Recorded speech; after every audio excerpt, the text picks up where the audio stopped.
Inner Sanctum Mystery, starring Cedric Satrega. Brought to you by the makers of Carter's Little Liverpool, the best friends to your sunny disposition.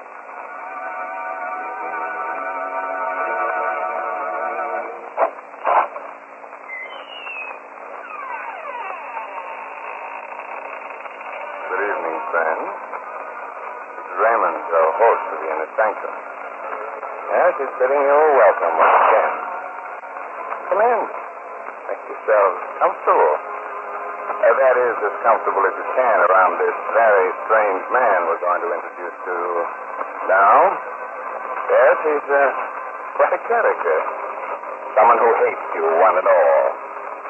But don't be alarmed. There are plenty of others here just as frightened as you. So do join us, because misery loves company. Inner Sanctum Mysteries brings you one of radio's best-known stars, Mr. Cedric Ortega. Tonight, Mr. Ortega appears as Gerald Hagen in Death Has Claws, an original radio drama by Sigmund Miller, presented for your entertainment by the makers of Carter's Little Liverpool, the laxative with the two-way action. Everybody knows what the name Carter's Little Liverpool means. That's why, for over 60 years, folks have bought them and taken them with confidence whenever a gentle, efficient laxative was needed.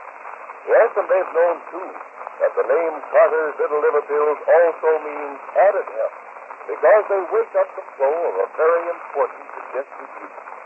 When this juice flows at the rate nature intended, it helps tone up the digestive system so that most folks can lose that bogged down, grumpy, listless feeling that so often accompanies sluggish, lazy digestion. So take advantage of this time-tested two-way relief, and always ask your druggist for genuine Carter's Little Liverpool, the best friend to your sunny disposition.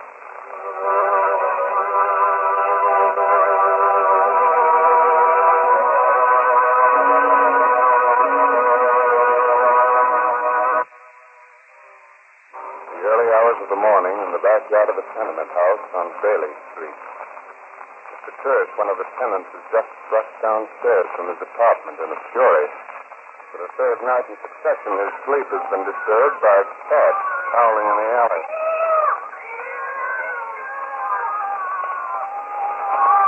Kind of back your head. You ain't gonna break up my sleep anymore. That's Tuesday. Oh, hello. Didn't expect to find anyone here at this hour. You're Mr. Hagen, aren't you? Yes, Mr. Kirsch. Whom do you intend to kill with that bat? Those blasted cats. Haven't been able to sleep for 3 nights. I'm all worn out. I wouldn't do that if I were you, Mr. Kirsch. It isn't right to take the life of a defenseless animal. Defenseless? What about me? My sleep is more important than the miserable life of one of these pets. Bad luck to kill a cat. Bad luck, my eye. Oh, I get it. You're the guy who keeps a house full of cats. I have 3 cats. I don't care how many cats you have or whose pets they are. They ain't going to howl anymore in this yard when I'm through with them. I warn you, Mr. Kirsch. Leave those cats alone. I tell you, it's bad luck to kill any of these beautiful creatures. Oh, crackpot. Can't argue with a crackpot. To me, cats are disgusting. Can't even bear to touch them. They're the most beautiful creatures in the world. Maybe they are to you, but they won't be so beautiful after I get through with them. You had better go back to sleep and leave the cats alone. Go back to sleep yourself. Oh, what are you doing up at this hour anyway? I had a premonition that Apollo was in danger. Who the devil is Apollo? My silver gray Persian. With fur of the finest texture. Oh, you're nuts, Mr. Higgins. I'm going to get those cats if it takes all night. Go back to your apartment, you fool, before it's too late. There they are. Don't, Mr. Kirsch. Missed them. But I am going to get them. Strike at them again. Let me go. I warned you. I won't. You leave them alone. You kill my cats, would you?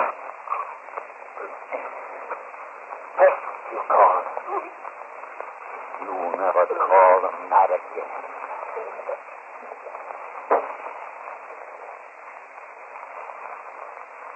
You're dead. You loathsome boor. You ignorant lout. And I'll kill anyone else who dares to lay a hand on my beloved friend.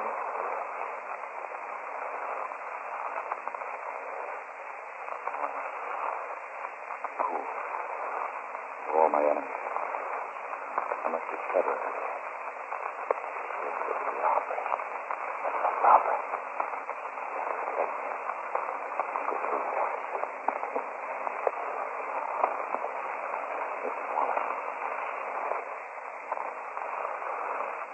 $100. Open money. Tear it up and throw it away.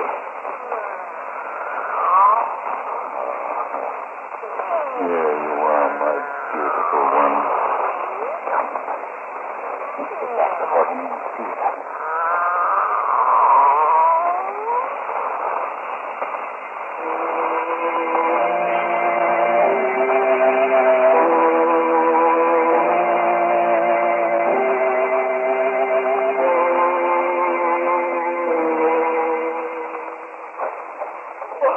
The captain here. Mrs. Kirsch? Yes, he's Mrs. Kirsch. Oh, sorry, Mrs. Kirsch, but you'll have to answer a few questions. My poor Danny. Yes. What was your husband doing in the yard? I told him not to go downstairs, but he wouldn't listen. The gas was driving him crazy. He couldn't sleep. Did anybody hate your husband? Was he ever threatened? Hated. No, he hated my Danny. He never bothered anyone. He was a good, hard-working husband. You know what time he left the house? About 2:30. And when did you go down to look for him? 3 o'clock. I couldn't understand what kept him. There he was, lying in the yard, on his back, his eyes open. I screamed, and I can't remember anything after that. Oh, Danny.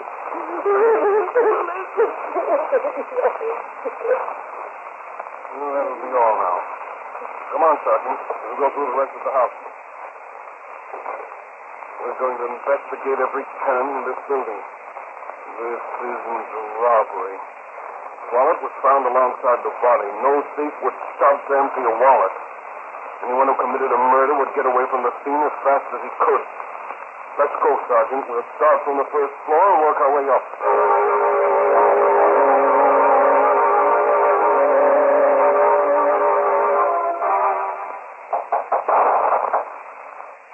Who's there? Open up, if you please.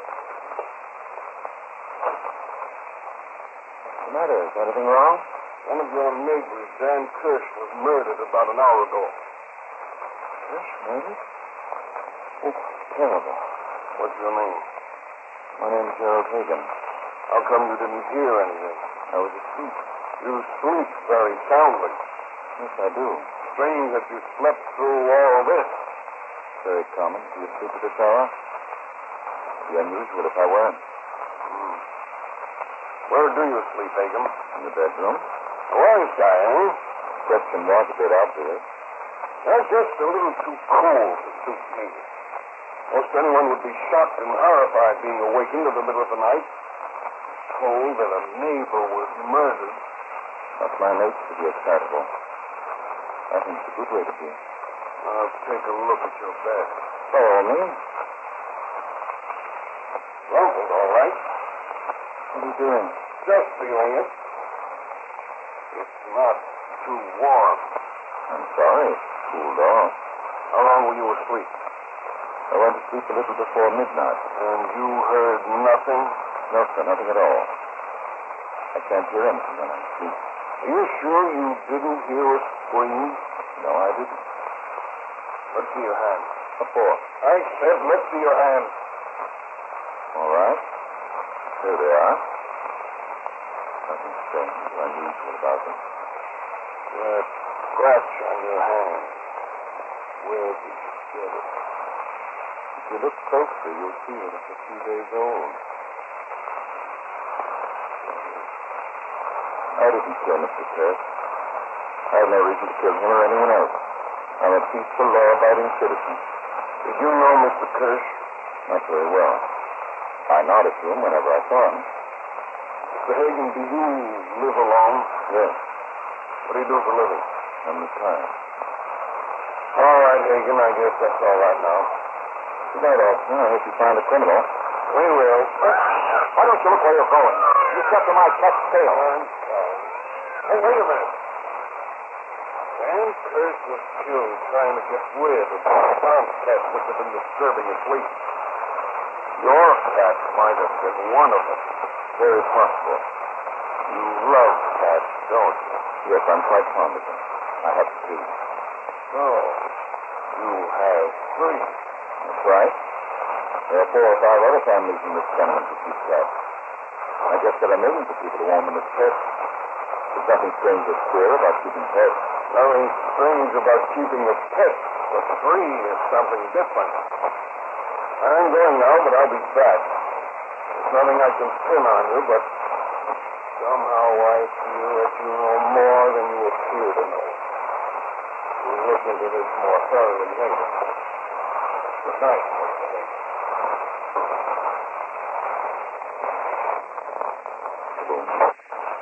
You contemptible meddler. Oh, I'd like to put my arms around your miserable throat and squeeze it until your eyes bulge in your face and purple. Show myself afraid of it. I can be calm when necessary. But I can also strike with the lightning speed of a cat. Beware, my foolish meddling officer. Beware of my irresistible fury. It's you, Sheba, my dainty one. You want to be correct, don't you? Being your slave, what should I do but depend upon the hours and times of your desire?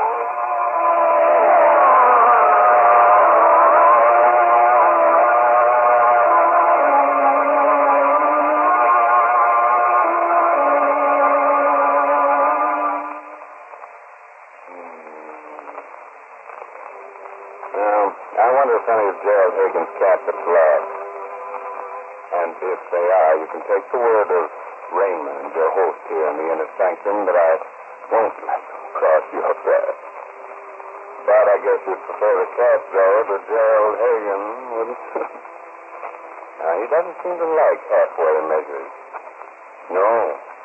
And wise folks who need a laxative don't like halfway measures either, when two-way help is probably needed.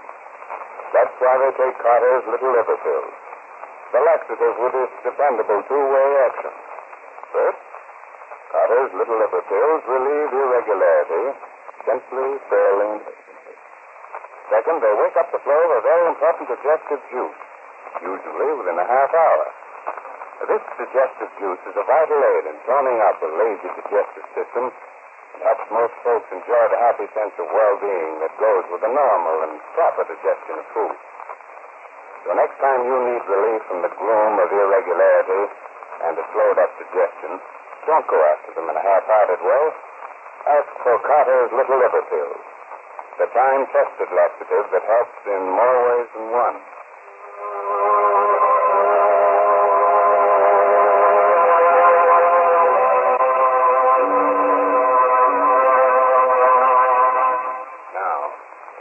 Now that's our inner sanctum mystery. You'd like another minute? Oh, no. I'm sorry, but we can't keep Hagen waiting. He's so impatient, he's liable to do anything.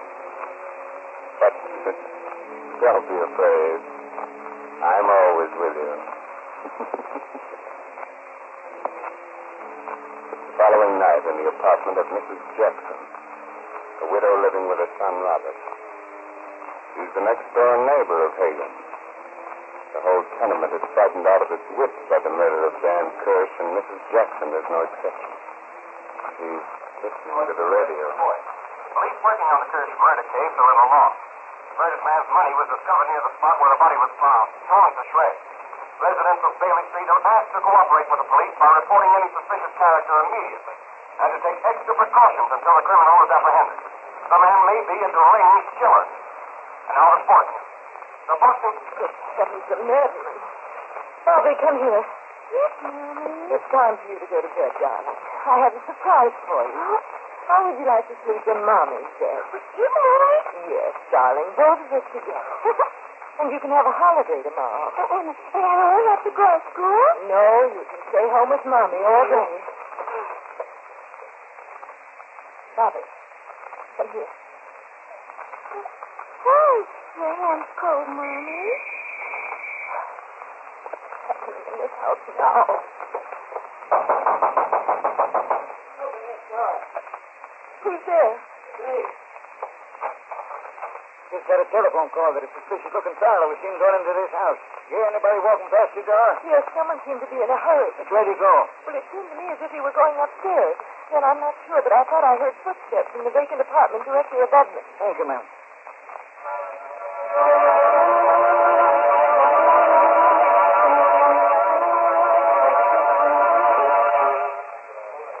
Which one is the empty apartment? This one off 4th Street. They're taking you around, all of you. Someone's liable to get hurt. Oh, here you are, sir. Lady downstairs says she heard footsteps in the empty apartment. Better take a look. All right. Keep your gun ready. We don't know who's in there. You in there? Come on out. You turn the knob and push the door open with my foot. Well, there's no one in this room. Come on, we'll look through the rest of the apartment. Oh, this is no one here. Wait. The window's open. Leads to the roof. You go around through the hallway. I'll go through the fire escape.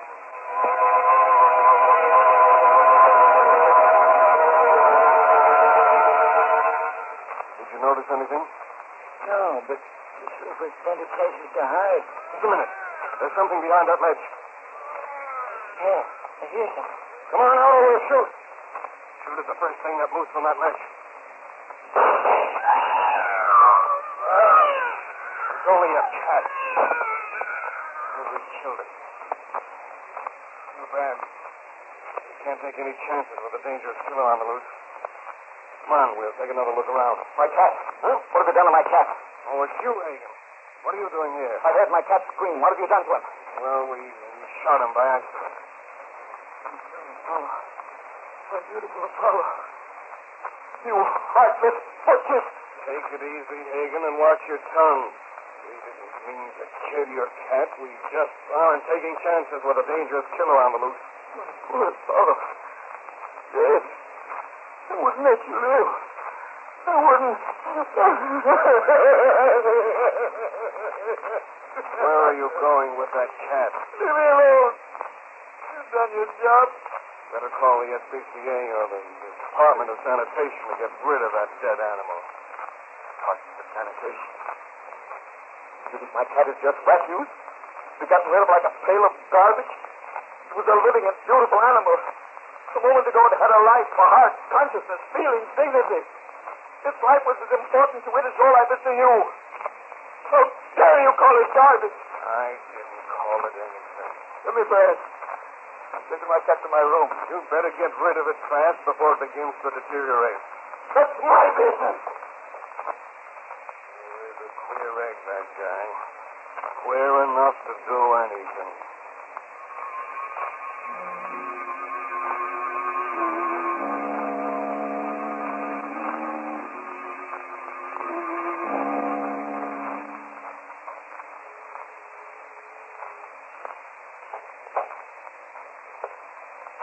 Beloved friend, they killed you.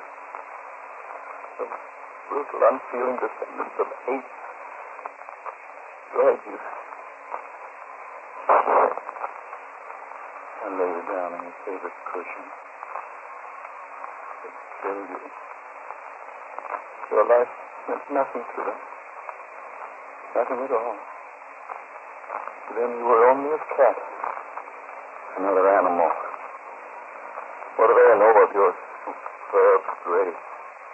So exquisitely and silently you walk, keeping your head erect with dignity. And you, Empress, and you, Sheba, my only remaining friend, they've killed our Apollo. No more will he sit on my lap. No more will I stroke his rich glossy fur. I'm never to hear his sweet purring again. The pace of the thought again. They shan't go unpunished. I swear it. I'll wipe that murderer from the face of the earth. I'll kill him by degrees. Let him feel the torture suffering of slow suffocation. I'll squeeze the breath from him until he begs with his eyes for pity. Until the muscles crack in his throat. Till his brow becomes damp with the cold touch of death. I promise you, Sheba, Empress, I won't rest until he is dead. Dead by my own two hands.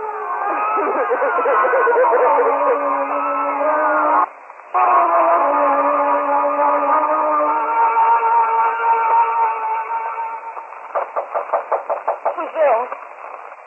Guy, Hagen. Who? Hagen, your next door neighbor. Oh, I'm sorry I made you wait, Mr. Hagen, but I'm so nervous since Mr. Church was killed. You can't be too sure in this house anymore. Every time I hear a knock on the door, my heart jumps into my mouth. I don't think there's anything more to worry about. You don't think the maniac will come back? I don't think it was a maniac, Mrs. Jessup. You don't? Well, what makes you think so? Oh, I don't know. I just think. Mr. Hagen, I heard about the cat being killed last night. It's a shame. He was such a beautiful animal and so smart. It chilled my second cold blood. Oh, I hate them. Oh, terrible, I know, but I wouldn't hate them. After all, they didn't mean to do it. All I know is that they shot Apollo. I'm worried about my other cat, Sheba. Have you seen her at all today? Yes, she was in the hall a little while ago. Oh, I tell you, Mr. Hagen, this house is giving me a nervous breakdown. I haven't let Bobby go to school for 2 days. I'm afraid I don't know what to do. I have so much shopping to do, and I'm afraid to leave him alone. Tell me, would it be too much trouble, Mr. Hagen, if I asked you to stay with Bobby while I did some shopping? Well, of course, Mrs. Jackson. I'm glad to watch you for you. Oh, thank you so much. Not at all. I'll just get my purse. I won't be more than 15 minutes. That's all right. No need to worry. There's nothing special to do anyway. Here's his head now. It just walked in. Oh, here you are, my darling Sheba. Been hiding in the hall, haven't you? Now, you be a good boy, Bobby. Don't give Mr. Hagen trouble. Be good, Mommy. So you're having a holiday, are you, Bobby? Yes, Miss Hagen. Mine wants me to stay home. What's class you in? I'm in 1A4, sitting first or second seat. Oh, that's very good. You know any poems? Oh, yeah, I know. Hickory dickory dock. Let me hear it. Oh. Come on, don't be shy. I'll tell you what, if you recite a poem, I'll recite one on. You promise? Yes, I promise. Right. Hickory dickory dock, the mouse ran up the clock. The clock struck one, and down he ran. Hickory dickory dock. Very good. Now you recite. All right. Pussycat, pussycat, where have you been? I went to London to see the Queen. Pussycat, pussycat, what did you there? I frightened a little mouse under her chair. What? Tell me more. All right, you know this one. Ding dong bell. Pussy's in the well. You already recited one about a cat. Now tell me one about a dog. Don't you like cats? I like dogs better. I wish I had a dog. They're disgusting. Well, I like dogs 100 times better than cats. Keep quiet, you little fool. What do you know about cats? Nothing at all. Are you mad at me, Mr. Hagen? I don't like little boys who don't know what they're talking about. Oh, here's your pussy. Here, pussy. Here, pussy. Let go of her tail. I can pick up the cat by the neck. Get your hands off of your little brat.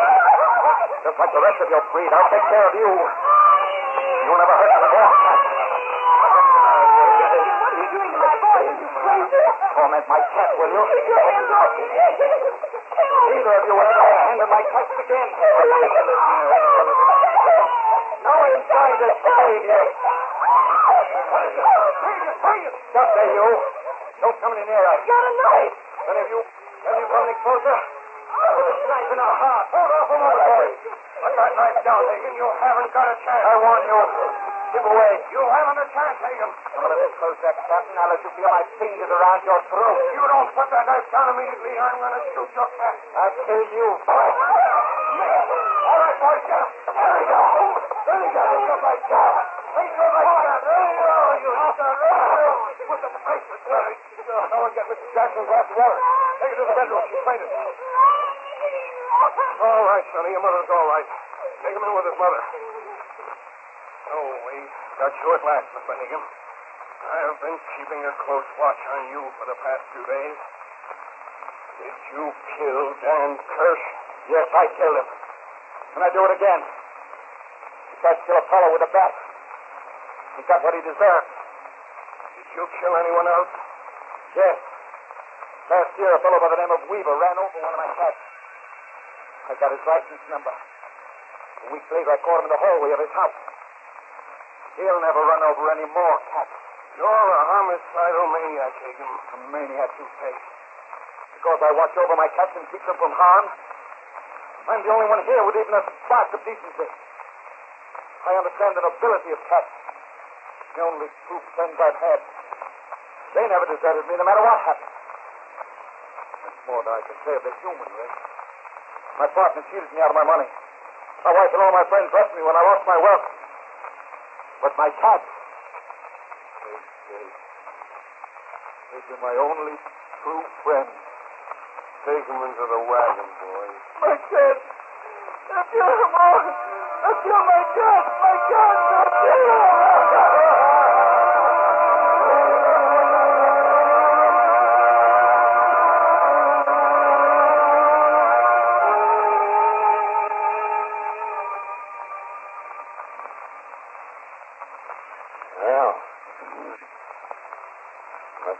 Hagen's murder motive was something unusual.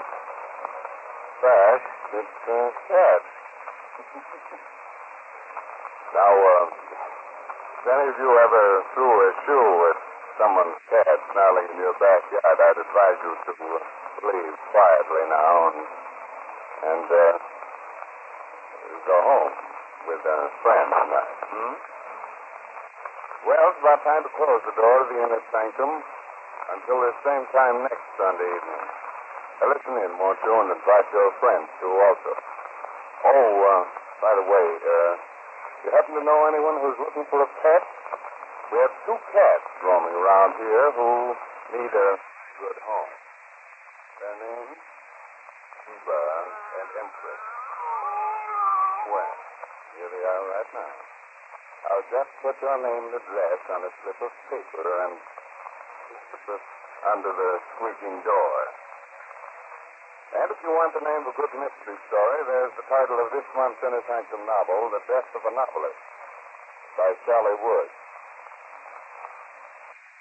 During the holidays, when the spirit of giving is in the air, don't forget 2 ways you can give right now. That means so much. Give to the Red Cross. It needs your help as never before. And 2, give to Uncle Sam. Give him more power to defend America by buying United States defense bonds and saving stamps. Buy all that you can today and every day. Well, good night. Pleasant dreams.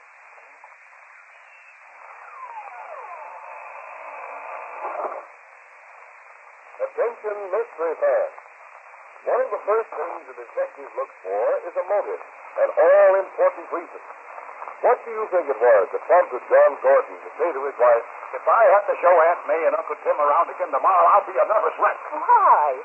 You've been looking forward to joining this side for weeks. That's right. Put me in the wrong. Well, you are. Don't you suppose they can see how grouchy and irritable you've become, even with me? Oh, don't be silly. I'm not, John. You haven't been your cheerful self for days. Why don't you see if you can get your good disposition back again? How can I when I feel so lousy and sluggish? Try Carter's Little Liver Pill. Right, and when you don't feel good, try Carter's Little Liver Pills. They do the work of calomel, but have no calomel in them, for they are simple pills made of vegetable drugs. They wake up the flow of one of our most vital digestive juices. When this vital juice flows at the rate of about 2 pints a day, it helps to digest our food and bring back the glorious feeling that goes with regularity. Then most folks feel like happy days are here again. But be sure you get the genuine Carter's Little Liver Pills. 25 cents at all drugstores.